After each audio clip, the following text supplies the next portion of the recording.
Welcome. I'm Scott Wapner. This is the Halftime Report. Amy Raskin is here of the Chevy Chase Trust. Amy, it's nice to see you again. Do you all feel confident in buying stocks? Yes. These days, stocks. Amy? Certain stocks, not all stocks, but there's still opportunity out there. And what kind of stocks are you looking at? We're looking at a lot of automation-related companies, a lot of genomic-related companies. I mean, what we look at is every decade there's a shift in leadership.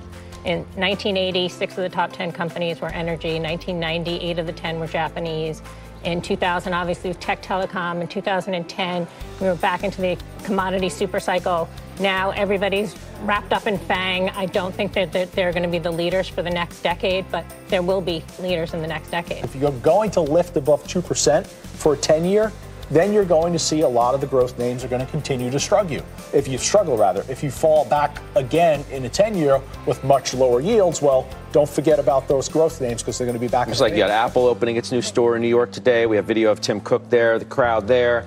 You've got Zuckerberg on the Hill yesterday. So, we've got this focus. Yeah, there's Tim Cook. And Netflix. What is wrong with Netflix? I mean, competition. But I completely agree with your point. You have to know where long-term yields are going. And I do think in the short term, yields can go up because we are going to get this little acceleration. But long-term drivers of growth, demographics, or pent-up demand, debt, all of those levels, all of those things point to a slower growth world. And again, the main driver of growth for the past 15 years was China. And what's going to replace that as the big growth driver for global GDP growth? China represented over 60% of industrial production for the last 15 years.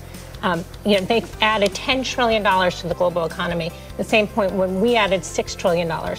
And now debt levels are high everywhere. So that leads to a low, slow growth world and low interest rates, and where growth companies still work, they just might be different growth companies. I mean, Netflix, to what you were talking about, Joe, down 16.5% since the high at the end of July. It just can't get out of its own way. If the president is at a point where he is exhausted utilizing increasing the tariffs as a negotiating tool. Didn't sound like it from the president's own words today. If the president is, then the market will be able to wait for a deal, whatever that deal might look like. If the president is going to continue to use increasing tariffs as a negotiating weapon, then the market is going to find volatility in that usage. I disagree. I think if the October 15th tariffs go in effect, I think the people are now expecting a truce. We've been told that we're going to get this mini truce and we're going to put all the tariffs on hold.